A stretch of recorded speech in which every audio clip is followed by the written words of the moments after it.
안녕하십니까. 대장문생의 백성조입니다. 오늘은 전임 국회의장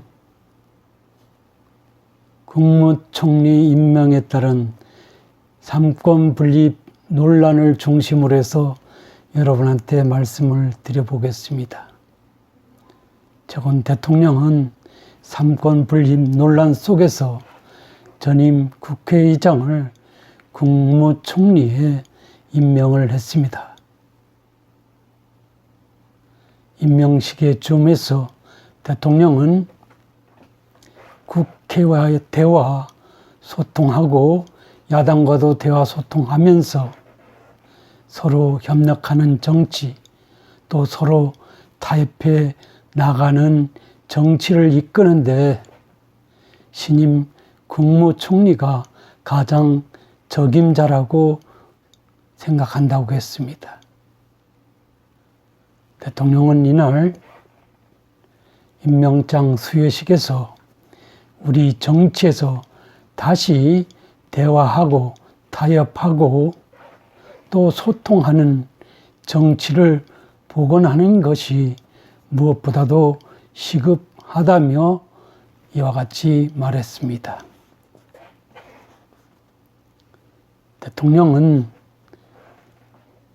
대통령도 그런 문제에서 자유롭다고 할 수 없다며 부족한 부분이기도 하기 때문에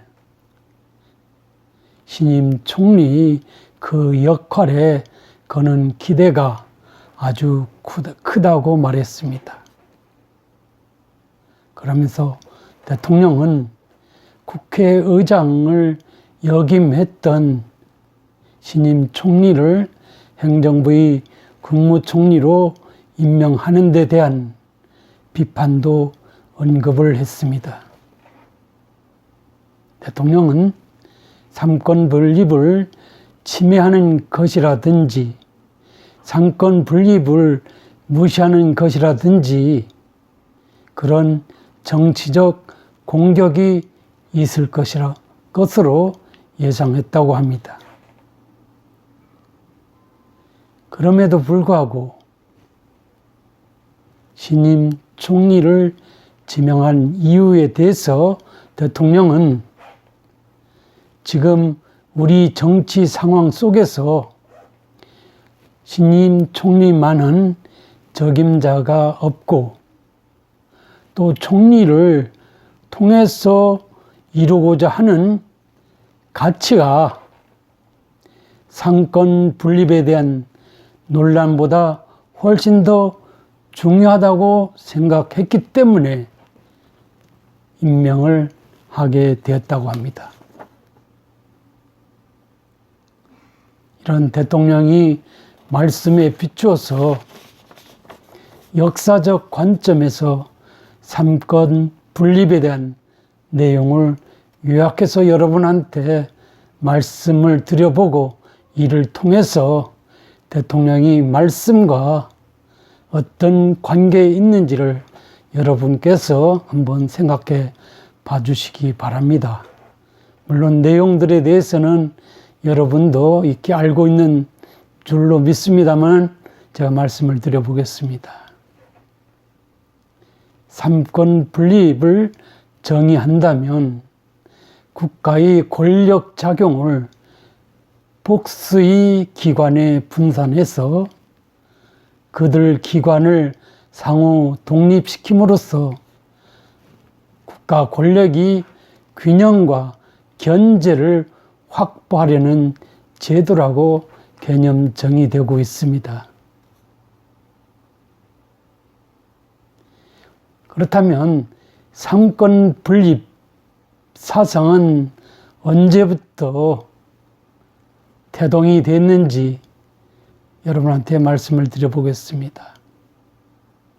삼권 분립론의 역사는 고대 그리스까지 거슬러 올라갑니다. 이후 17세기 영국 사상가 로크의 통치 이론에서 권력 분립 사상이 구체화되었고요. 1748년 몽테스키웨의 법의 정신이라는 저술에서 삼권 분립론에 대한 이론이 구체화됐다고 볼 수 있습니다. 몽테스큐는 그의 저서에서 모든 정치 권력을 가진 자는 권력을 남용하기 쉽다. 그리고 그는 권력을 끝까지, 극한까지 사용하고 싶어 한다고 했습니다. 이러한 사실은 어떤 이론적 측면이 아니라 오랜 경험에 비춰서 실종되었다고도 했습니다. 현재도 이런 사실은 분명히 실증되고 있습니다. 예컨대 선거를 통한 독재주의가 되는 경우라든지 전체주의화되는 그런 것들을 우리가 연상해 본다면 18세기 몽테스키의 해안을 우리가 나름 짐작해 볼 수도 있을 것입니다. 그런데 당시 18세기 몽테스키의 권력 분립 이론은 그 당시는 자유민주주의 질서라기보다는 왕정시대, 절대군주시대이기 때문에 군주의 권력 확대를 억제하고 귀족의 지위를 옹호하는 그런 의미에서의 어떤 권력 분립론을 주장했다는 것이고요. 그렇지만은 이 몽테스키의 권력 분립 이론은 근대 헌법에 구체화되고 있다는 점에서 큰 의미를 부여할 수 있습니다.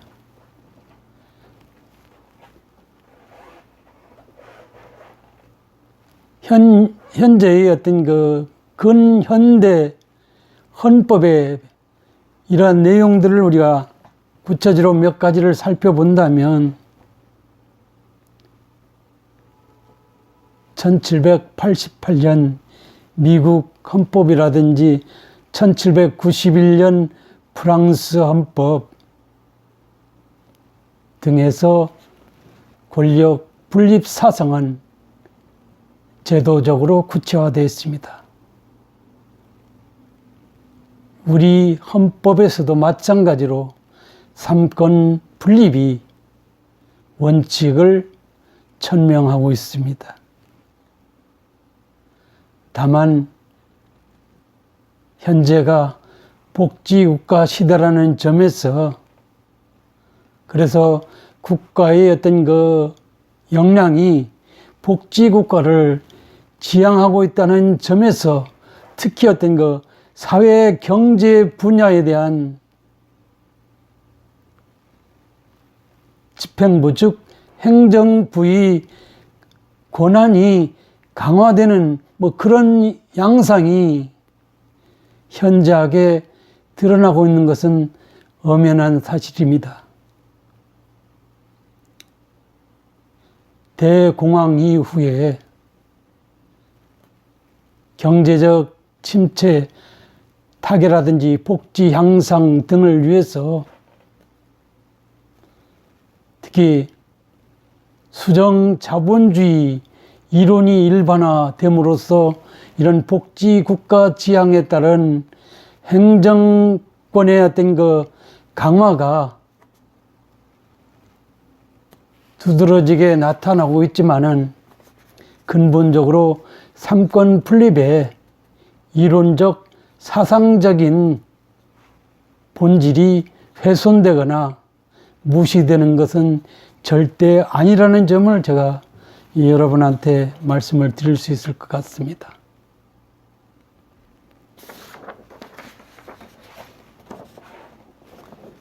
이런 상황에서 대통령께서 우리 정치 상황 속에서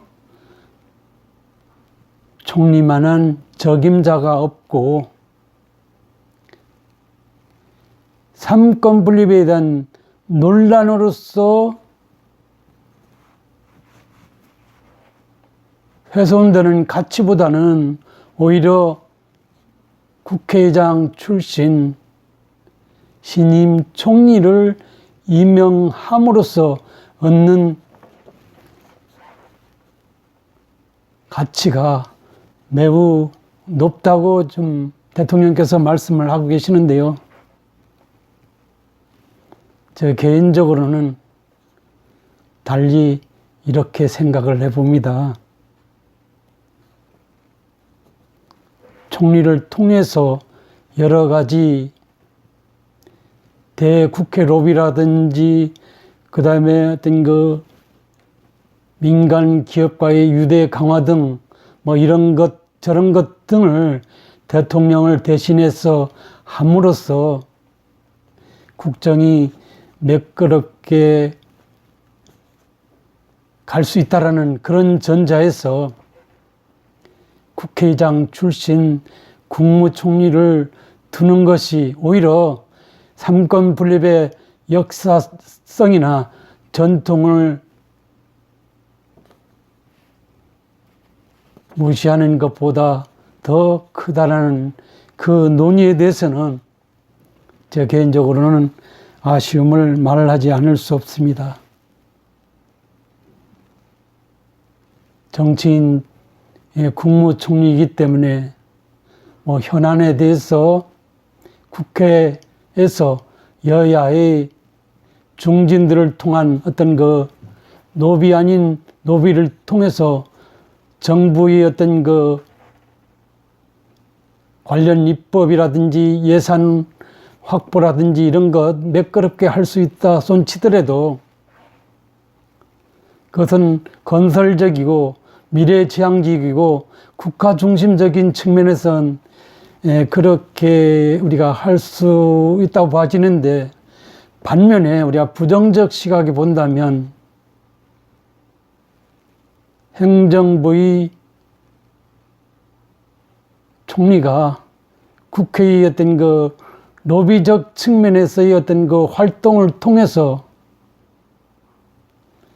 국회의 역할이나 기능에 대해서 본의 아니게 제한되는 경우라든지 아니면 국회의장의 경우에는 국민에 의해서 선출된 자라는 점에서 국무총리의 경우는 행정부의 수장인 대통령의 임명에 의해서 대통령을 보좌하는 위치에 있다는 점에서 어떤 의미적으로 차이가 있다는 점이 되겠습니다. 특히 우리나라의 경우 역대 국회의장들이 의장직의 수임을 정상적으로 마친 경우에는 그 직의 어떤 그 존엄, 그 다음에 어떤 위상 등을 고려해서 더 이상은 행정부 쪽으로의 뭐 이런 국무총리 뭐 제한도 있었음에도 불구하고 그런 것들을 사양해 왔다는 점에서 대통령께서의 어떤 그 분립 논란에 따른 그것보다는 신임 총리로 지명함으로써 얻게 될 국가적 순기능, 국가적 이익이 매우 크다고 말씀하시는 것 물론 일리가 있습니다마는 조금 전에 제가 말씀드린 대로 삼권 분립의 이론이나 사상은 오랜 역사적 전통과 피역사 속에서 다져져 왔다는 점에서 이번 대통령께서의 국회의장 출신 국무총리 임명은 어떤 그 법 사상적 측면에서, 법 이론적 측면에서 다소는 문제가 있지 않느냐는 그런 생각을 합니다. 총리 임명인 경우에는 대체 가능하지만은 삼권 분립의 훼손이나 왜곡이나 하는 것 등은 삼권 분립의 어떤 본래 의미 역사적 가치라든지 이념적 가치라든지 헌법적 가치, 이것을 우리가 연상해 본다면 반드시 대통령님께서 말씀하신 어떤 현실적 가치가 이런 가치보다 상위에 둘 수 있겠느냐는 것은 관점에 따라서는 달리 말할 수밖에 없지 않느냐는 그런 말씀을 드려보겠습니다. 저번에 작고하신 김강원 교수에 의하면 현대의 정부는, 미래의 정부는 공유 정부여야 된다고 하고 있습니다. 정부의 권한을 최소화하고 나머지 어떤 시장적 측면에서의 권한이라든지 뭐 이런 것들은 분산시켜서 국가 발전의 어떤 모멘텀을 확실히 다져나가는 세상이 열렸다고 저서에서 말씀을 하고 계시는데요.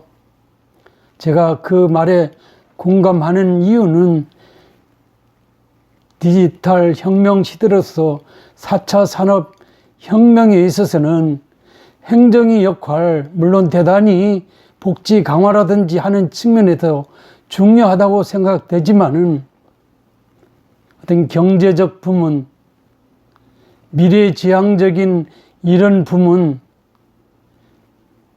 뭐 이런 것들에 대해서는 행정의 역할보다는 비행정의 역할이 대단히 중요하다고 저는 생각을 해 오고 있습니다. 그런 점에서 총리 임명의 경우에는 신임 총리 아닌 다른 사람을 만약 대체할 수도 있었다고 본다면 제가 희망하고 기대했던 것은 정치인 출신이 아니라 다른 부분에서의 어떤 그 능력을 겸비하신 인사를 국무총리로 임명했었으면 오히려 더 미래를 대비하는데 더 나을 수 있었지 않느냐는 그런 생각을 해봅니다. 대통령께서 강조하시는 것은 신임 국무총리를 통해서 대외적 관계에서, 대국회 관계, 대민간 기업 관계에서 이렇게 거종 조정의 역할을 대통령님을 대신해서 할 수 있기 때문에 국정의 효율성을 극대화할 수 있다고 하는 것 충분히 이해가 됩니다마는 미래 지향적 측면에서 세상이 바뀐 이런 상황에서는 오히려 비정치인 출신을, 그 다음에 어떤 삼권 분립의 전통과 역사에 관한 논란이 불식되는 가운데서 그런 인사가 국무총리가 되었으면 어떻을까 하는 그런 생각을 해봅니다. 저는 21세기는 정치 중심의 시대가 아니라 경제 중심의 시대이고 인간 중심의 시대라고 본다면 특히 디지털 혁명 시대에 있어서 국가의 역할이 그 이전 산업화 시대에서의 2차, 3차 산업혁명 시대와 비교해서 약간의 차별적인 국가 경영이 요구되지 않느냐 하는 그런 생각을 합니다. 2차, 3차 산업혁명에 있어서는 소위 그 정치적 리더십이 출중한 분이 국정의 중심이 되는 것 가장 바람직할 수도 있습니다. 그렇지만은 21세기 4차 산업 혁명 시대에 있어서는 그 반대의 어떤 그 리더십을 겸비한 인사의 국정의 참여의 길을 확장하는 것이 오히려 바람직하지 않겠느냐는 그런 말씀을 드려보겠습니다. 어떻든 장황하게 말씀드렸습니다마는 분명한 것은 삼권 분립의 역사성, 어떤 그 이념성, 헌법적 가치 등을 존중하다면 대통령이 말씀하신 대로 현실적 국정 운영에서의 가치 이상이라는 점에 대해서는 제가 법학자로서 감히 여러분한테 중요하다는 점을 말씀드려 봅니다. 여러분께서 한번 생각해 봐 주시기 바랍니다. 감사합니다.